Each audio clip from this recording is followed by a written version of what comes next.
साल 1646 सह्याद्री पर्वतों की ऊंचाइयों में स्थित एक किला तोरणा, जिसे स्थानीय लोग प्राचंडगढ़ कहते थे। यह किला बीजापुर सल्तनत के अधीन था, लेकिन उनके लिए इतना महत्वपूर्ण नहीं था कि उस पर विशेष ध्यान दिया जाए। परंतु 16 साल के शिवाजी भोसले की दृष्टि में यह सिर्फ एक किला नहीं, बल्कि स्वराज्य का पहला आधार था। यह विजय केवल एक युवा योद्धा की पहली जीत नहीं थी, बल्कि स्वतंत्रता के एक बड़े संघर्ष की शुरुआत थी, जो आगे चलकर मराठा साम्राज्य के रूप में स्थापित हुई। शिवाजी महाराज का प्रारंभिक जीवन। शिवाजी महाराज का जन्म शिवनेरी किले में 19 फरवरी 1630 को हुआ। उनके पिता शाहजी भोसले बीजापुर सल्तनत के सरदार थे और माता राजमाता जीजाबाई एक धार्मिक और राष्ट्रप्रेमी महिला थी। जीजाबाई ने शिवाजी को रामायण, महाभारत और भारतीय इतिहास की गाथाएं सुनाकर वीरता, नीति और धर्म की शिक्षा दी। शिवाजी का बचपन पुणे के पास बीजापुर सल्तनत के अधीन बीता, जहां उन्होंने अपनी मां के साथ राजनीतिक और सामाजिक अन्याय को देखा। इसका उनके व्यक्तित्व पर गहरा प्रभाव पड़ा और उन्होंने अपने लिए एक स्वतंत्र स्वराज्य का सपना देखा। शिवाजी के संरक्षक दादाजी कोंडदेव ने उन्हें सैन्य प्रशिक्षण, राज्य प्रबंधन और युद्ध कला में पारंगत बनाया। कोंडदेव ने उन्हें असम्मित युद्ध नीति, गुरिल्ला वॉरफेयर और गुप्तचरी की कला सिखाई, जो आगे चलकर शिवाजी की सफल रणनीतियों का प्रमुख हिस्सा बना। तोरणा किला सह्याद्री पर्वतों की ऊंचाइयों पर स्थित था।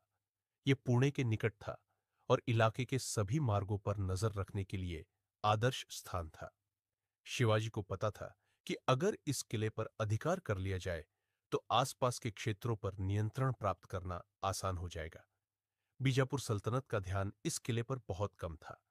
वे इसे एक साधारण किला मानते थे और सुरक्षा भी कमजोर थी।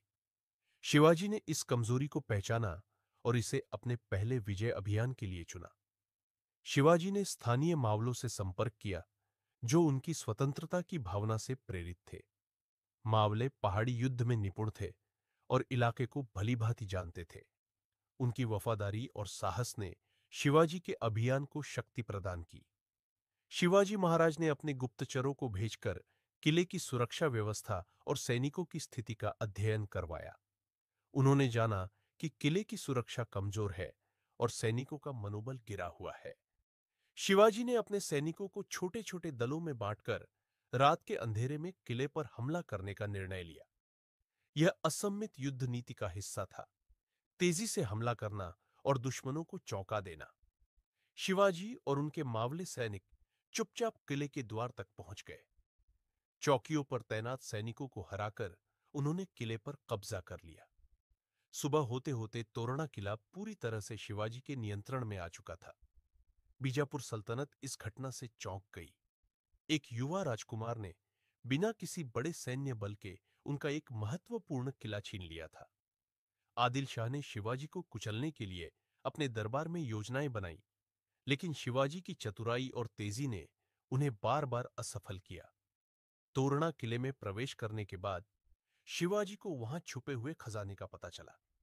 इस खजाने का उपयोग उन्होंने अपने सैन्य बल को बढ़ाने और नए किलों पर कब्जा करने के लिए किया। उन्होंने रायगढ़ किले को पुनर्निर्मित कर अपनी राजधानी बनाई। रायगढ़ मराठा साम्राज्य का केंद्र बना और शिवाजी का अभिषेक भी यही हुआ। तोरणा की विजय ने मराठा साम्राज्य की नींव रखी। यह विजय एक आदर्श बनी और शिवाजी के आत्मविश्वास को और बढ़ावा दिया। उन्होंने यह सिद्ध कर दिया कि अगर इच्छा शक्ति मजबूत हो और नेतृत्व कुशल हो, तो सीमित संसाधनों से भी महान उपलब्धियां हासिल की जा सकती है। तोरणा की विजय ने स्वतंत्रता की भावना को जन्म दिया, जिसने आगे चलकर मराठा साम्राज्य को एक महान शक्ति बनाया। शिवाजी की गुरिल्ला रणनीति ने भारतीय युद्ध कला को नया दृष्टिकोण दिया। यह विजय मराठा साम्राज्य के उदय का पहला कदम थी, जिसने आगे चलकर मुगलों और अन्य आक्रमणकारियों को चुनौती दी। एक युवा योद्धा की असाधारण नेतृत्व क्षमता और दूरदर्शिता को प्रमाणित करने वाली यह विजय उनके महानता का आरंभ थी। तोरणा किले की विजय सिर्फ एक ऐतिहासिक घटना नहीं, बल्कि स्वराज्य की शुरुआत थी। शिवाजी महाराज ने दिखा दिया कि स्वतंत्रता किसी एक व्यक्ति की नहीं,